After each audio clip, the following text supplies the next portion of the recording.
Good morning, welcome to news analysis. నేను జ్యోత్స్న. డిస్కషన్లోకి వెళ్లే కన్నా ముందు వివిధ పత్రికల్లో వచ్చిన వార్తా కథనాలను ఒకసారి చూద్దాం. తెలంగాణ వార్తా పేపర్స్ చూసినట్లయితే ముందుగా ఈనాడు. ఇక్కడ తెలంగాణ ఈనాడులో మనకు బ్యానర్ ఐటంగా చూసినట్లయితే సంక్రాంతి నుంచి రేషన్ దరఖాస్తులు అన్నటువంటి హెడ్లైన్తో మీరు వార్తను చూడొచ్చు.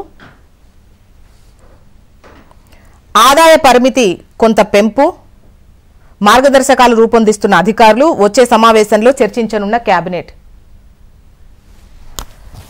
అయితే అర్హులైన పేదలకు కొత్త రేషన్ కార్డులు అందించేందుకు సంక్రాంతి నుంచి అప్లికేషన్ స్వీకరణకు పౌర సరఫరాల శాఖ సిద్ధమవుతోంది. ఇందుకోసం ఆదాయ పరిమితి, ఇతర అర్హతలపై అధికారులు కసరత్తు చేస్తున్నారు అంటూ ఈ వార్తనిచ్చారు.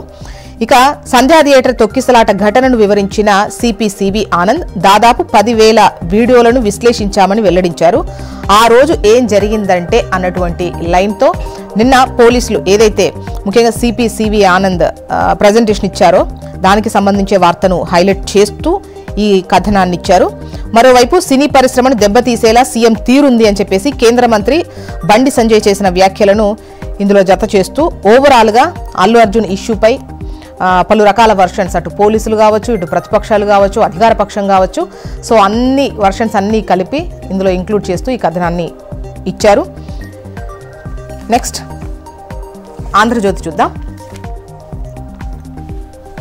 ఇక్కడ ఆంధ్రజ్యోతిలో కనుక మనం చూసినట్లయితే పైన టాప్లో ప్యాకేజ్డ్ విషం అన్నటువంటి వార్తను మీరు చూడొచ్చు. ఇది one of the top item.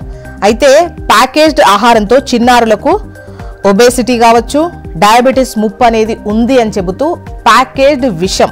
ఈ మధ్యకాలంలో చాలా వరకు ప్యాకేజ్డ్ ఫుడ్ అనేది అందుబాటులో ఉంటుంది, చాలామంది ప్రిఫర్ చేస్తున్నారు. సో ఈ క్రమంలో ఈ ప్యాకేజ్డ్ ఆహారం ఏదైతే ఉందో అది పిల్లలలో ఒబేసిటీ కావచ్చు, డయాబెటీస్ కూడా వచ్చేటువంటి అవకాశాలు ఉన్నాయి, ఆ ముప్పు ఉంది. అండ్ మెదడు మీద దుష్ప్రభావం చూపేటువంటి అవకాశాలు ఉన్నాయి. ఆస్తమా, ఎలర్జీ వంటి రుగ్మతలు కూడా వచ్చే ఛాన్స్ ఉన్నాయి. ఫ్లేవర్డ్ మిల్క్, సెరల్స్లోనూ చక్కెర పరిమితికి మించి ఉంటుంది, చక్కెర తింటున్న చిన్నారులు అంటూ ఈ వార్తను ఇస్తూ ముఖ్యంగా ఇది ప్యాకేజ్డ్ విషయం అంటూ వార్తనిచ్చారు. ఇంకా చెప్పాలంటే చక్కెర కూడా ఒక వ్యసనమే. చిన్నారులు చక్కెరను ఎక్కువగా తినడం ఓ వ్యసనం. కొకైన్తో పోలిస్తే చక్కెర 8 రెట్లు అధికంగా వ్యసనంగా మారుతుందట. నో యాడెడ్ షుగర్ అనే దాంట్లో వాస్తవం కొంతవరకే ఉంటుంది. సో ఇందులో నో యాడెడ్ షుగర్స్ అని రాస్తారు కదా, అందులో కొంతవరకే నిజం, అది వాస్తవం కాదు అనేదే ఈ ప్యాకేజ్ ఉద్దేశం. సో ప్యాకేజ్డ్ ఫుడ్కి పిల్లల్ని కాస్త దూరంగా ఉంచితే బెటర్. ఇక బ్యానర్ ఐటమ్ విషయానికి వద్దాం. తగ్గేదేలే అంటున్న పోలీసులు, ముదురుతున్న తొక్కిసలాట వివాదం. అల్లు అర్జున్ బెయిల్ రద్దు చెయ్యండి, హైకోర్టులో నేడు పోలీసులు పిటిషన్ వేయబోతున్నట్లుగా తెలుస్తోంది. కేసు విచారణ దశలో మీడియా సమావేశం పెట్టడంపై సీరియస్. ఏ పోలీస్ అధికారి తనతో మాట్లాడలేదన్న అల్లు అర్జున్ వ్యాఖ్యలపై పూర్తి ఆధారాలు సేకరణ. ఇక 1.5 డిగ్రీల ముప్పు అని చెబుతూ భూమి సగటు ఉష్ణోగ్రతలు అంతకు మించి పెరగకూడదని 2015లో ప్యారిస్లో ఒప్పందం జరిగింది. భూతాప నియంత్రణలో విఫలం అవుతూనే ఉన్నారు. 2023లోనే దాన్ని దాటేశాం. ప్రపంచవ్యాప్తంగా పెరుగుతున్న ప్రకృతి వైపరీత్యాలు అని చెప్పేసి వార్తను హైలైట్ చేసింది ఆంధ్రజ్యోతి. నెక్స్ట్ నమస్తే తెలంగాణ చూద్దాం. ఇక్కడ 40 లక్షల మందికి రైతు భరోసా కట్ అంటూ పీఎం కిసాన్ను చూసి వాత, సాగు సంక్షేమానికి భారీ కోత అంటూ వార్తనిచ్చారు. బ్యానర్ ఐటమ్ ఇదే నమస్తే తెలంగాణలో. 40 లక్షల మందికి రైతు భరోసా కట్ అంటూ వార్తనిచ్చారు. పెట్టుబడి సాయం పుట్టి ముంచే దిశగా నిబంధనల కత్తి నూరుతున్న సర్కార్. పీఎం కిసాన్ వస్తున్న వారికే రైతు భరోసా సాయం. రాష్ట్రంలో పెట్టుబడి సాయానికి అవే నిబంధనలు. మోదీ విధానాలనే ఆదర్శంగా భావిస్తున్న రేవంత్. అసెంబ్లీ సాక్షిగా చెప్పకనే చెప్పిన మంత్రి తుమ్మల. కేంద్ర ప్రభుత్వ పీఎం కిసాన్ సమ్మాన్ నిధి నిబంధనలను అసెంబ్లీ ముందు ఉంచడంపై దేనికి సంకేతం? ఇదే జరిగితే కుటుంబంలో ఒక్కరికే రైతు భరోసా. 70 లక్షల నుంచి 30 లక్షలకు తగ్గుతున్న లబ్ధిదారుల సంఖ్య. ఇక భరోసా ఎగవేతపై బరిగీసి కొట్లాడాలి. పెట్టుబడి సాయం మోసంపై ఎదిరించండి. ఆంక్షలు, కోతల ఎత్తులను చిత్తు చేయండి. సగం మంది రైతులకు ఎగనామం పెట్టే కుట్ర చేస్తున్న కాంగ్రెస్ సర్కార్ను నిలదీయండి అంటూ ఈ వార్తనిచ్చారు. మరోవైపు నేరాల అడ్డాగా హైదరాబాద్ అంటూ ఏడాదిలో 41% పెరిగిందట క్రైమ్ రేట్. నిరుడు 25,489 కేసులు వస్తే ఈ ఏడు 35,944. పెరిగిన దాడులు, హత్యోదంతాలు, ప్రాపర్టీ ఘటనలు. సిటీ పోలీస్ 2024 వార్షిక నివేదికలో ఈ వివరాలు వెల్లడి అంటూ కథనాన్ని ఇచ్చింది నమస్తే తెలంగాణ. ఇక వెలుగు చూద్దాం.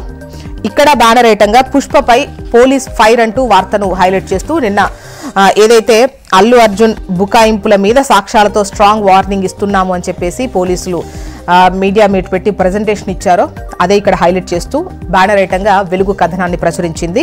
పుష్పపై పోలీస్ ఫైర్ అన్నటువంటి హెడ్లైన్తో డిసెంబర్ 4న సంధ్యా టాకీస్ బయట లోపల ఏం జరిగిందో వీడియోలను రిలీజ్ చేశారు.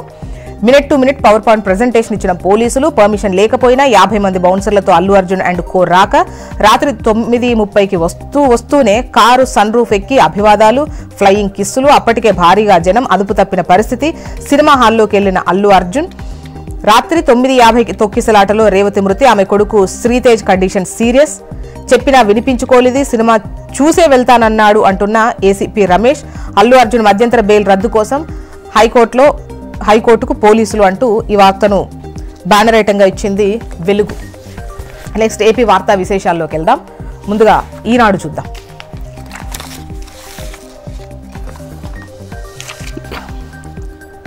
ఈనాడు గనక మనం చూసినట్లయితే బ్యానర్ ఐటంగా ఇక్కడ 494 కోట్లు ఎక్కడి నుంచి వచ్చాయి అన్నటువంటి క్వశ్చన్తో అరబిందో సంస్థ ఎలా సమకూర్చుకుంది, దర్యాప్తు చేస్తున్న enforcement directorate, money routing laundering పై కీలక ఆధారాలు, PKF Sridhar and Santhanam LLP ఆడిటర్ల వాంగ్మూలం నమోదు, శరత్ చంద్రారెడ్డి, విజయసాయితో పాటు అరబిందో డైరెక్టర్లను ప్రశ్నించనున్న ఈడీ అంటూ ఈ వార్తను హైలైట్ చేస్తూ వార్తనిచ్చారు. ముఖ్యంగా వైసీపీ హయాంలో కాకినాడ సీపోర్ట్ లిమిటెడ్, కాకినాడ సిస్కు సంబంధించి విలువైన వాటాలు వాటన్నింటిపైన ఈడీ దర్యాప్తు చేస్తూ 494 కోట్లు ఎక్కడి నుంచి వచ్చాయి అని ఆరా తీస్తోంది అంటూ వార్తను హైలైట్ చేసింది ఈనాడు. నెక్స్ట్ ఆంధ్రజ్యోతి చూద్దాం. ఇక్కడ పైన టాప్లో 1.5 డిగ్రీల ముప్పు, భూమి సగటు ఉష్ణోగ్రతలు అంతకు మించి పెరగకూడదని 2015లో ప్యారిస్లో ఒప్పందం జరిగింది. భూతాప నియంత్రణలో విఫలమయ్యాం. ఏదైతే ఒప్పందంలో ముఖ్యంగా అంతకు మించి పెరగకూడదన్న ఒప్పందం అనేది 2023లోనే పెరిగిపోయింది భూతాపం అనేది చెప్పేసి వార్తనిస్తూ దీంతో ప్రపంచవ్యాప్తంగా కూడా ప్రకృతి వైపరీత్యాలు పెరిగిపోతున్నాయంటూ వార్తనిచ్చారు. ఇక ప్యాకేజ్డ్ విషయం అన్నటువంటిది రైట్ సైడ్ మీరు పైన టాప్లోనే చూడొచ్చు. ముఖ్యంగా పిల్లలకు ఏదైతే ప్యాకేజ్డ్ ఫుడ్ ఇస్తున్నారో దానివల్ల పిల్లలకు ఒబేసిటీ,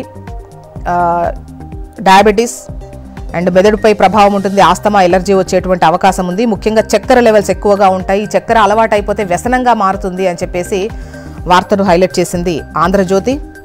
చీకటి జీవోతో బేరం అంటూ ప్రభుత్వ దృష్టి తేకుండానే భూముల అమ్మకం, జగన్ దారిలో 3 జిల్లాల అధికారుల దూకుడు. తగ్గేదేలే, ముదురుతున్న తొక్కిసలాట వివాదం. ఇటు తెలంగాణకు సంబంధించి ముఖ్యంగా సంధ్య థియేటర్ ఇష్యూకు సంబంధించి నిన్న పోలీసుల పవర్ పాయింట్ ప్రజెంటేషన్పై వార్తను హైలైట్ చేస్తూ పోలీసులు తగ్గేదేలే అంటూ ముందుకెళ్తున్నారని కథనాన్ని ఇచ్చారు. నెక్స్ట్ సాక్షి చూద్దాం. ప్రభుత్వ విద్య మిథ్యే అంటూ రాష్ట్రంలో విద్యా వ్యవస్థను భ్రష్టు పట్టిస్తున్న కూటమి సర్కార్. ప్రమాణాలు క్షీణించేలా చేసి పిల్లలను ప్రైవేటు బాట పట్టించడమే లక్ష్యం. ఇప్పటికే పాఠశాల విద్య నిర్వీర్యం, తాజాగా ఇంటర్ విద్య వంతొచ్చింది అంటూ కథనాన్ని హైలైట్ చేసింది సాక్షి. పోలీసులే కిడ్నాపర్ల అవతారం ఎత్తి భూ వివాదం విషయంలో మునీర్ అనే టీచర్ను కిడ్నాప్ చేసిన పోలీసులు 2016 నుంచి వివాదంలో 20 కోట్ల విలువైన భూమి కోర్టుతో పని లేకుండా సెటిల్ చేసుకోవాలని సీఐ నుంచి డీఐజీ వరకు ఒత్తిళ్లు. పోలీసుల ఒత్తిడి, రాజకీయ బెదిరింపుల నేపథ్యంలో తన కుటుంబాన్ని అంతం చేస్తారని బెదిరిస్తున్న మునీర్ అహ్మద్ కర్నూలు జిల్లాలో సంచలనంగా ఈ కిడ్నాప్ వ్యవహారం అంటూ వార్తను హైలైట్ చేశారు.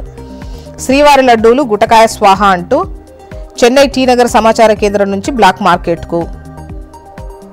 ఇక్కడకు ప్రతివారం 8,000 నుంచి 10,000 చిన్న లడ్డూలు, 300 పెద్ద లడ్డూలు, 300 వడలు సరఫరా. ఇందులో కొన్నే సామాన్య భక్తులకు అమ్మకాలు, మిగిలినవి భారీ ఎత్తున ధర పెంచి బ్లాక్లో విక్రయాలు జరుగుతున్నాయి అంటూ శ్రీవారి లడ్డూలు గుటకాయ స్వాహ అన్నటువంటి హెడ్లైన్తో వార్తనిచ్చారు. మొత్తానికి ఇవి ఇవాళ వివిధ పత్రికల్లో వచ్చినటువంటి వార్తా కథనాలు. ఇప్పుడు ఒక చిన్న బ్రేక్ తీసుకుందాం. బ్రేక్ తర్వాత డిస్కషన్లోకి వెళ్దాం. Stay tune.